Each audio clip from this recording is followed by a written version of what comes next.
Hi hello friends, welcome back to my channel. ಎಲ್ಲರೂ ಹೇಗಿದ್ದೀರಾ? Super ಆಗಿದ್ದೀರಾ ಅಂತ ತಿಳ್ಕೊತೀನಿ. ನಾನು ಕೂಡ ಸೂಪರ್ ಆಗಿದ್ದೀನಿ ಫ್ರೆಂಡ್ಸ್. ಇಲ್ಲಿ ಗೃಹಲಕ್ಷ್ಮಿ ಯೋಜನೆಯ 9ನೇ ಕಂತಿನ ಹಣನೇ ಲಾಸ್ಟು. ಇನ್ನು ಮುಂದೆ ಗೃಹಲಕ್ಷ್ಮಿ ಯೋಜನೆ ಹಣ ಬರೋದಿಲ್ಲ ಅನ್ನೋದ್ರ ಬಗ್ಗೆ ತುಂಬಾ ಚರ್ಚೆ ಆಗ್ತಿದೆ, ಹಾಗೆಯೇ ತುಂಬಾ ಮಾತು ನಡೀತಾ ಇದೆ ಅಂತಲೇ ಹೇಳ್ಬೋದು.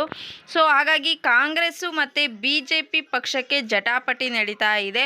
ಸೊ ಇದ್ರ ಬಗ್ಗೆ ಆಗಿದ್ರೆ ಮುಂದೆ 9ನೇ ಕಂತಿನ ಹಣನೇ ಲಾಸ್ಟಾ ಅಥವಾ ಇನ್ನು ನೆಕ್ಸ್ಟು 10ನೇ ಕಂತಾಗಿರ್ಬೋದು, 11ನೇ ಕಂತಾಗಿರ್ಬೋದು ರಿಲೀಸ್ ಮಾಡ್ತಾರಾ ಅಥವಾ 9ನೇ ಕಂತಿಗೆ ಸ್ಟಾಪ್ ಮಾಡ್ತಾರಾ ಕಾಂಗ್ರೆಸ್ ಸರ್ಕಾರದವರು ಅನ್ನೋದ್ರ ಬಗ್ಗೆ ಕಂಪ್ಲೀಟ್ ಆದಂತಹ ಮಾಹಿತಿಯನ್ನು ತಿಳಿಸ್ಕೊಡ್ತೀನಿ. ಹಾಗಾಗಿ ವಿಡಿಯೋನ ಎಲ್ಲೂ ಕೂಡ ಸ್ಕಿಪ್ ಮಾಡೋದಕ್ಕೆ ಹೋಗಬೇಡಿ. ಸೊ ಆದಷ್ಟು ಈ ಒಂದು ಮಾಹಿತಿಯನ್ನು ಸ್ಕಿಪ್ ಮಾಡ್ದಲೇ ನೋಡಿ. ಬನ್ನಿ ಫ್ರೆಂಡ್ಸ್, ವಿಡಿಯೋನ ಸ್ಟಾರ್ಟ್ ಮಾಡೋಣ. ಸ್ಟಾರ್ಟ್ ಮಾಡೋದಕ್ಕಿಂತ ಮುಂಚೆ ನೀವೇನಾದರೂ ಹೊಸದಾಗಿ ನಮ್ಮ ಚಾನಲ್ನ ನೋಡ್ತಾ ಇದ್ದರೆ ಪ್ಲೀಸ್ ಬೇಗ ಸಬ್ಸ್ಕ್ರೈಬ್ ಮಾಡ್ಕೊಳ್ಳಿ. ಜೊತೆಗೆ ಪಕ್ಕದಲ್ಲಿ ಕಾಣ್ತಿರುವಂಥ ಒಂದು ಬೆಲ್ಲೈಕನ್ನ ಕ್ಲಿಕ್ ಮಾಡಿ ದೆನ್ ಆಲ್ ಅನ್ನೋ ಆಪ್ಷನ್ ಮೇಲೆ ಕ್ಲಿಕ್ ಮಾಡಿದ್ರೆ ನಾನು ಹಾಕೋ ಪ್ರತಿಯೊಂದು ಹೊಸ ವಿಡಿಯೋದು ನೋಟಿಫಿಕೇಷನ್ ಎಲ್ರಿಗಿಂತ ಮೊದಲು ನಿಮಗೆ ರೀಚ್ ಆಗುತ್ತೆ. ಸೊ ಎಲ್ರಿಗಿಂತ ಮೊದಲು ವಿಡಿಯೋನ ನೀವೇ ನೋಡ್ಬೋದು. ಎಸ್ ಫ್ರೆಂಡ್ಸ್, ಒಂದು ವೇಳೆ ಏನಾದರೂ ಫೇಸ್ಬುಕ್ ಪೇಜಲ್ಲಿ ವಿಸಿಟ್ ಮಾಡ್ತಾ ಇದ್ದರೆ ಅಲ್ಲೂ ಕೂಡ ಫಾಲೋ ಮಾಡಿ, ಲೈಕ್ ಮಾಡಿ, ಕಮೆಂಟ್ ಮಾಡಿ, ಶೇರ್ ಮಾಡಿ, ಜೊತೆಗೆ ಸಪೋರ್ಟ್ ಮಾಡಿ ಅಂತ ಹೇಳೋದಕ್ಕೆ ಇಷ್ಟಪಡ್ತೀನಿ. ಎಸ್ ಫ್ರೆಂಡ್ಸ್, ಇವಾಗಲೇ ನಾನು ತಿಳಿಸ್ಕೊಟ್ಟೆ ನಿಮಗೆ ಗೃಹಲಕ್ಷ್ಮಿ ಯೋಜನೆಯ 9ನೇ ಕಂತಿನ ಹಣ ಆಲ್ರೆಡಿ ಲಕ್ಷಾಂತರ ಮಹಿಳೆಯರಿಗೆ ಬಿಡುಗಡೆ ಆಗಿದೆ ಅಂತಲೇ ಹೇಳ್ಬೋದು. ಆಲ್ರೆಡಿ ಇವತ್ತು ಕೂಡ ಅತಿ ಹೆಚ್ಚು ಅಂತ ಅಂದರೆ 15ರಿಂದ 20 ಲಕ್ಷ ಮಹಿಳೆಯರಿಗೆ ಹಣವನ್ನು ಬಿಡುಗಡೆ ಮಾಡಿದ್ದಾರೆ. ಅದ್ರ ಜೊತೆಗೆ ಮೊನ್ನೆ ಕೂಡ ಈ ಒಂದು 9ನೇ ಕಂತಿನ ಹಣವನ್ನು ಬಿಡುಗಡೆ ಮಾಡಿದ್ದಾರೆ. ಯಾಕೆ ಅಂತ ಅಂದರೆ ನಾಳೆ ಅಂತ ಅಂದರೆ 26ನೇ ತಾರೀಕು ಮೊದಲನೇ ಹಂತದ ಎಲೆಕ್ಷನ್ ಇರೋದ್ರಿಂದ, ಲೋಕಸಭಾ ಚುನಾವಣೆ ಇರೋದ್ರಿಂದ ಆದಷ್ಟು ವೇಗವಾಗಿ ಪ್ರೋಸೆಸನ್ನು ಅತಿ ಹೆಚ್ಚು ಫಾಸ್ಟ್ ಮಾಡಿದ್ದಾರೆ ಅಂತಲೇ ಹೇಳ್ಬೋದು. ಹಾಗಾಗಿ ದಿನಕ್ಕೆ 10, 15, 20 ಲಕ್ಷ ಜನವರೆಗೂ ಕೂಡ ಅಂತಂದರೆ ಮಹಿಳೆಯರಿಗೆ ಈ ಒಂದು ಹಣ ಬಿಡುಗಡೆ ಆಗ್ತಿರೋವಂಥದ್ದು. ಆಲ್ಮೋಸ್ಟ್ ಎಷ್ಟೊಂದು ಜನ ಈ ಒಂದು ಹಣವನ್ನು ರಿಸೀವ್ ಮಾಡ್ಕೊಂಡಿದ್ದಾರೆ. ಸೊ ಇನ್ನೂ ಕೂಡ ನಿಮಗೇನಾದರೂ ಹಣ ರಿಸೀವ್ ಆಗಿಲ್ಲ ಅಂತ ಅಂದರೆ ನೀವು ಯಾವುದೇ ಕಾರಣಕ್ಕೂ ಕೂಡ ತಲೆ ಕೆಡಿಸ್ಕೊಳ್ಳೋ ಅವಶ್ಯಕತೆ ಇಲ್ಲ. ಸೊ ಇವತ್ತು ಬರ್ಬೋದು, ನಾಳೆನೂ ಕೂಡ ಬರ್ಬೋದು. ನಾಳೆನೂ ಎಲೆಕ್ಷನ್ ಇದೆ ಅಂತ ಅಂದರೆ ನಾಳೆ ಬರಬಾರ್ದು ಅಂತ ಏನಿಲ್ಲ. ಸೊ ಇವತ್ತೇ ಅವರು ಆಟೋ ಡೆಬಿಟ್ ಏನಿದೆ ಅದ್ರ ಮೂಲಕ ಸೆಟ್ ಮಾಡಿ ಬಿಟ್ಟರೆ ನಾಳೆನೂ ಕೂಡ ಹಲವಾರು ಖಾತೆಗಳಿಗೆ ಜಮಾ ಆಗುತ್ತೆ ಹಣ ಅಂತಲೇ ಹೇಳ್ಬೋದು.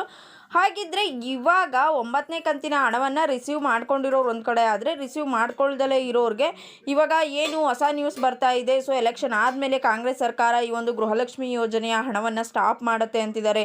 ಹಾಗಿದ್ರೆ ನಮಗೆ ಇನ್ನೂ ಕೂಡ 9ನೇ ಕಂತಿನ ಹಣ ಬಂದಿಲ್ಲ, ಆ್ಯಂಡ್ ಅದರ ಹಿಂದೆ ಉಳಿದಿರುವಂತಹ ಪೆಂಡಿಂಗ್ ಹಣ ಕೂಡ ಬಂದಿಲ್ಲ. ಹಾಗಿದ್ರೆ ನಮಗೆ ನಮ್ಮ ಕತೆ ಏನು? ನಮಗೆ ಹಣ ಬರುತ್ತಾ ಇಲ್ವಾ ಅಂತ ಕೆಲವಷ್ಟು ಜನಕ್ಕೆ ತುಂಬಾ ಟೆನ್ಷನ್ ಆಗಿರ್ಬೋದು. ಹಾಗಾಗಿ ಕಾಂಗ್ರೆಸ್ ಸರ್ಕಾರ ಇದಕ್ಕೆ ಏನು ಉತ್ತರವನ್ನು ಕೊಟ್ಟಿದೆ ಅಂತ ನಾನು ಇವಾಗ ತಿಳಿಸ್ಕೊಡ್ತೀನಿ. ವಿಡಿಯೋನ ಎಲ್ಲೂ ಕೂಡ ಸ್ಕಿಪ್ ಮಾಡೋದಕ್ಕೆ ಹೋಗಬೇಡಿ ಫ್ರೆಂಡ್ಸ್. ಇಲ್ಲಿ ಮೊದಲನೇದಾಗಿ ಇವಾಗ ಏನು ಆಡಳಿತದಲ್ಲಿರೋದು ಕಾಂಗ್ರೆಸ್ ಸರ್ಕಾರ, ಅದು ವಿರೋಧ ಪಕ್ಷಗಳು ಅಂತ ಅಂದರೆ BJP ಆಗಿರ್ಬೋದು, ದಳ ಆಗಿರ್ಬೋದು. ಫಾರ್ ಎಕ್ಸಾಂಪಲ್ ಇವಾಗ ಕಾಂಗ್ರೆಸ್ ಸರ್ಕಾರ 5 ಗ್ಯಾರಂಟಿಗಳನ್ನು ಕೊಟ್ಟಿದೆ.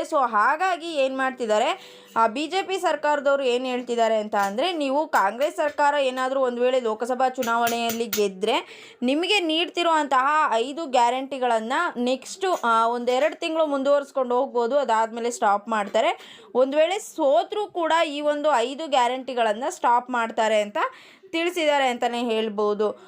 ಇದಕ್ಕೆ ನಮ್ಮ ಸಿದ್ದರಾಮಯ್ಯ ಸರ್ ಅವರು ಏನು ಹೇಳಿದ್ದಾರೆ ಅಂತ ಹೇಳೋದಾದರೆ, ನಾವು ಇವಾಗ ಕೊಡ್ತಿರುವಂತಹ 5 ಗ್ಯಾರಂಟಿಗಳನ್ನು ಯಾವುದೇ ಕಾರಣಕ್ಕೂ ಕೂಡ ನಾವು ನಿಲ್ಲಿಸೋದಿಲ್ಲ. ನಾವು ಏನು ಇವಾಗ BJP ಪಕ್ಷದವರು, ದಳ ಪಕ್ಷದವರು, ಕಾಂಗ್ರೆಸ್ ಪಕ್ಷದವರು ಅಂತ ಭೇದ ಭಾವ ಮಾಡ್ತಿಲ್ಲ. ಬಟ್ ಎಲ್ರಿಗೂ ಕೂಡ ಹಣವನ್ನು ಏನು ಮನೆ ಒಡತಿಗೆ 2,000 ರೂಪಾಯಿ ಹಣ ಅಂತ ಕೊಡ್ತಿದ್ದೀವಿ, ಪ್ರತಿಯೊಬ್ಬರಿಗೂ ಕೊಡ್ತಾ ಇದ್ದೀವಿ. ಹಾಗಾಗಿ ಯಾವುದೇ ಕಾರಣಕ್ಕೂ ಕೂಡ ನಾವು ಈ ರೀತಿಯಾಗಿ ಗ್ಯಾರಂಟಿಗಳನ್ನು ನಿಲ್ಲಿಸೋದಿಲ್ಲ ಅಂತ CM ಸಿದ್ದರಾಮಯ್ಯ ಸರ್ ಅವರು ಕೌಂಟರನ್ನು ಕೊಟ್ಟಿದ್ದಾರೆ ಅಂತಲೇ ಹೇಳ್ಬೋದು. ಹಾಗಾಗಿ BJP ಮತ್ತು ಕಾಂಗ್ರೆಸ್ ಸರ್ಕಾರದ ಜಟಾಪಟಿ ನಡೀತಾ ಇದೆ. ನೆಕ್ಸ್ಟ್ ಏನು ಮಾಡ್ತಾರೆ ಎಲೆಕ್ಷನ್ ಆದಮೇಲೆ, ಇದರ ಒಂದು ಪರಿಸ್ಥಿತಿ ಎಲ್ಲಿಗೆ ಬಂದು ನಿಲ್ಲುತ್ತೆ ಅನ್ನೋದ್ರ ಬಗ್ಗೆ ನಾವು ಕಾದು ನೋಡಬೇಕಾಗುತ್ತೆ. ಬಟ್ CM ಸರ್ ಅವರು ಹೇಳಿರೋ ಪ್ರಕಾರ ಯಾವುದೇ ಒಂದು ಗ್ಯಾರಂಟಿಗಳನ್ನು ನಿಲ್ಲಿಸೋದಿಲ್ಲ. ಎಲೆಕ್ಷನ್ ಆದರೂ ಕೂಡ ಇದ್ರ ಪ್ರೋಸೆಸ್ ನಡೀತಾನೆ ಇರುತ್ತೆ. 2,000 ಗೃಹಲಕ್ಷ್ಮಿ ಯೋಜನೆಯ ಹಣ ಕಂಟಿನ್ಯೂ ಆಗುತ್ತೆ ಅಂತ ಹೇಳಿದ್ದಾರೆ. ಹಾಗಾಗಿ ಹಣ ಯಾರಿಗೆ ಬಂದಿಲ್ಲ ಅಂತ ಟೆನ್ಷನ್ ತೊಗೊಂಡಿದ್ದೀರಾ, ಯಾರೂ ಕೂಡ ಟೆನ್ಷನ್ ತಗೊಳ್ಳೋ ಅವಶ್ಯಕತೆ ಇಲ್ಲ. ನಿಮ್ಮ ಖಾತೆಗೆ ಹಣ ಬಂದೇ ಬರುತ್ತೆ. ಹಾಗಾಗಿ ಹಂತವಾಗಿ ಬಿಡುಗಡೆ ಮಾಡ್ತಿರೋ ಕಾರಣಕ್ಕಾಗಿ ಈ ರೀತಿ ಆಗಿದೆ.